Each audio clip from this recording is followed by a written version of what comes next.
வணக்கம். சம்மர் ரொம்ப ஹாட்டாக இருக்குது. ஸோ எல்லோரும் நல்லா இருப்பீங்கன்னு நான் நம்புகிறேன். நிறைய தண்ணி குடிங்க, நிறைய வெஜிடபிள்ஸ் அண்ட் ஃப்ரூட்ஸ் எடுத்துக்கோங்க. So take care of your health. இப்போ நம்ம வீடியோக்குள்ளே போகலாம்.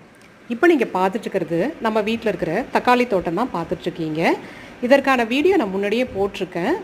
ஸோ இன்றைக்கி நம்ம தக்காளி அறுவடை பண்ணிகிட்ருக்கோம்.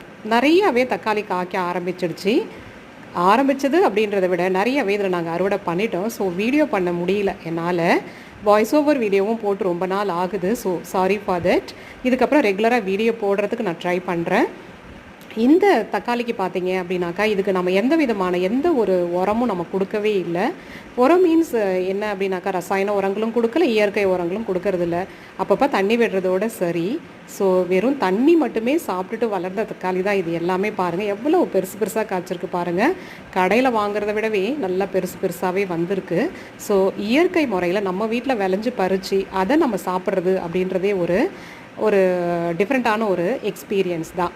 அதனால தான் நானும் உங்கள் வீட்டில் எல்லோரும் முடிஞ்சால் தோட்டம் கார்டன் இருந்தது அப்படின்னாக்கா தரையில் பிளான்ட் வச்சு இந்த மாதிரி வெஜிடபிள் பிளான்ட்ஸ் போட்டு அதுலேருந்து வரதை பறித்து சாப்பிடுங்க அப்படின்னு சொல்லியிருந்தேன். அப்படி இல்லைனாக்கா டெரஸில் கூட வச்சு மெயின்டைன் பண்ணுங்கள் அப்படின்னு நான் சொல்லியிருந்தேன். பாருங்கள் எவ்வளவு காய்ச்சிருக்கு அப்படின்னு சொல்லி பாருங்கள். கிட்டத்தட்ட 1.5 கிலோ இப்போ நான் போட்ட இடையில கிட்டத்தட்ட 1.5 kg தக்காளி இப்போ நான் போட்டேன்.